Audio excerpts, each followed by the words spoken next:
दोस्तों, आज हम आपके लिए लाए हैं एक और नई फिल्म लुप्त। यह एक हॉरर फिल्म है जिसमें जावेद जाफरी और निकी अनेजा मुख्य भूमिका निभा रही हैं। दोस्तों, फिल्म की शुरुआत एक तेज रफ्तार गाड़ी के दृश्य से होती है। रात का समय है, चारों ओर घना अंधेरा छाया हुआ है और कार एक वीरान सड़क पर दौड़ रही है। इस गाड़ी में बैठे हैं हर्ष टंडन, जावेद जाफरी, जो एक सफल बिजनेसमैन हैं। उनकी पत्नी निशा, निकी अनेजा वालिया, बेटा सामर्थ, आशफ चौधरी और बेटी तिशा, मीनाक्षी दीक्षित। सभी थके हुए हैं और गाड़ी में मौन छाया हुआ है। हर्ष का ध्यान बार बार सड़क पर जाता है, जैसे कि वो किसी चीज से बचने की कोशिश कर रहे हों। अचानक गाड़ी के सामने एक अजीब सी छाया दिखाई देती है और हर्ष घबरा कर गाड़ी को तेजी से रोकते हैं। मगर जब वो ध्यान से देखते हैं तो कुछ भी नजर नहीं आता। निशा, जो हर्ष के बगल में बैठी है, उनके इस असामान्य व्यवहार से चिंतित है, लेकिन कुछ पूछने से कतराती है। इसी तरह परिवार आगे बढ़ता है और इस दृश्य के साथ यह साफ हो जाता है कि कुछ गलत होने वाला है। फिल्म के अगले कुछ दृश्यों में हर्ष के जीवन की झलक मिलती है। हर्ष एक मेहनती और समर्पित व्यवसायी हैं, लेकिन पिछले कुछ समय से उन्हें नींद नहीं आ रही है। उन्हें अनिद्रा की समस्या है और वे लगातार अजीब सपने देखते हैं। कभी कभी उन्हें अपनी आंखों के सामने अजीब छायाएं और आवाजें सुनाई देती हैं। इस वजह से हर्ष चिड़चिड़े हो जाते हैं और उनके परिवार के साथ उनके रिश्तों में तनाव आ जाता है। एक रात हर्ष अपने ऑफिस में अकेले बैठे हुए होते हैं जब अचानक उनके कंप्यूटर स्क्रीन पर कुछ अजीब तस्वीरें दिखने लगती हैं। पहले तो उन्हें लगता है कि यह उनका भ्रम है, लेकिन जब वह तस्वीरों को ध्यान से देखते हैं तो उन्हें अपने परिवार के सदस्यों की धुंधली और भयानक छवियां दिखाई देती हैं। हर्ष घबरा जाते हैं और कंप्यूटर को बंद कर देते हैं, लेकिन यह घटना उनके मन में डर को और बढ़ा देती है। निशा हर्ष को सुझाव देती है कि उन्हें अपने काम से ब्रेक लेकर कुछ दिन कहीं बाहर जाना चाहिए ताकि हर्ष की मानसिक स्थिति में सुधार हो सके। हर्ष सहमत हो जाते हैं और पूरा परिवार एक ट्रिप पर निकलने का फैसला करता है। वे एक पहाड़ी इलाके की ओर रवाना होते हैं, जहां कुछ समय शांति से बिताने का प्लान है। जब वे उस इलाके में पहुंचते हैं, तो रास्ते में एक पुराना और सुनसान होटल नजर आता है। रात होने लगी है और चारों ओर घना अंधेरा फैल रहा है। हर्ष परिवार को इस होटल में ठहरने का सुझाव देता है, क्योंकि आगे का रास्ता बहुत सुनसान और खतरनाक है। होटल बाहर से बहुत डरावना लगता है, लेकिन उनके पास ठहरने का और कोई विकल्प नहीं है, इसलिए वे वहीं रुक जाते हैं। रात होते ही होटल में अजीब घटनाएं शुरू हो जाती हैं। निशा को रात में किसी के कदमों की आवाज सुनाई देती है, जबकि बाकी सब सो रहे होते हैं। वह बाहर जाकर देखती है, लेकिन वहां कोई नहीं होता। दूसरी ओर सामर्थ को अपने कमरे में एक अजनबी औरत की छाया दिखती है, जो धीरे धीरे उसकी तरफ बढ़ रही होती है। डर के मारे वह चिल्लाता है, लेकिन जब उसके माता पिता उसके कमरे में आते हैं तो वहां कोई नहीं होता। हर्ष धीरे धीरे इस बात को समझने लगता है कि जो दृश्य वह देख रहा है वो केवल उनकी मानसिक स्थिति का परिणाम नहीं है। होटल में कुछ सच्चे डरावने तत्व हैं। उन्हें अचानक अपने पुराने कृत्यों की याद आती है, जिनमें उन्होंने कई लोगों को धोखा दिया था। वह समझ जाते हैं कि यह सब उस अतीत का परिणाम है।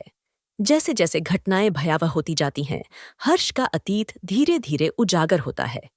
यह स्पष्ट हो जाता है कि उसकी वर्तमान मानसिक स्थिति और होटल में हो रही अजीब घटनाओं का संबंध उसके कर्मों से है।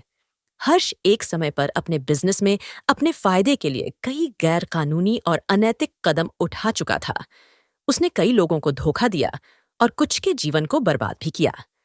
अब उसका अतीत उसे सता रहा है और इस यात्रा का उद्देश्य न केवल छुट्टी मनाना है, बल्कि उस अतीत के डरावने सच का सामना करना भी है। परिवार के युवा सदस्य सामर्थ और तिशा भी अजीब घटनाओं का सामना करते हैं। सामर्थ को रात में अपने कमरे में एक औरत की छाया दिखाई देती है। जब वह उसकी ओर बढ़ने की कोशिश करता है तो छाया गायब हो जाती है। वहीं तिशा को बाथरूम में एक पुराने आदमी का चेहरा आईने में नजर आता है, जो धीरे धीरे उसके करीब आता है। इन घटनाओं से दोनों भाई बहन भयभीत हो जाते हैं, लेकिन वे इसे परिवार के सामने पूरी तरह नहीं खोल पाते। तिशा को एक बार सपने में दिखता है कि उनका परिवार एक गहरी खाई में गिर रहा है और हर बार वह इसी खाई में खुद को पाती है। वह समझने की कोशिश करती है कि यह सपना आखिरकार उसे क्या बताना चाहता है। सपनों की ये डरावनी छवियां धीरे धीरे वास्तविकता में बदलने लगती हैं। जैसे जैसे फिल्म आगे बढ़ती है, रहस्यमय घटनाएं और भी भयानक हो जाती हैं। परिवार के हर सदस्य को रात में किसी न किसी रूप में असाधारण शक्तियों का सामना करना पड़ता है। एक रात जब निशा अकेली होटल के किचन में कुछ खाने के लिए जा रही होती है, तभी उसे लगता है कि उसके पीछे कोई है। वह पलटकर देखती है, लेकिन वहां कोई नहीं होता। जैसे ही वह आगे बढ़ती है, उसके सामने अचानक एक खून से सनी महिला की आकृति प्रकट होती है, जो चीखते हुए उसकी ओर बढ़ती है। निशा डर के मारे बेहोश हो जाती है। हर्ष को भी एक रात सपने में एक भयानक दृश्य दिखाई देता है, जहां वह एक सुनसान सड़क पर अकेला खड़ा होता है और अचानक उसके चारों ओर कई भूतिया चेहरे दिखाई देने लगते हैं, जो उसकी ओर बढ़ते हैं। यह दृश्य इतना डरावना होता है कि वह चीखते हुए उठ बैठता है। एक दिन परिवार के सभी सदस्य मिलकर होटल के इतिहास के बारे में जानने का निर्णय लेते हैं। वे होटल के पुराने दस्तावेज और स्थानीय लोगों से जानकारी प्राप्त करते हैं।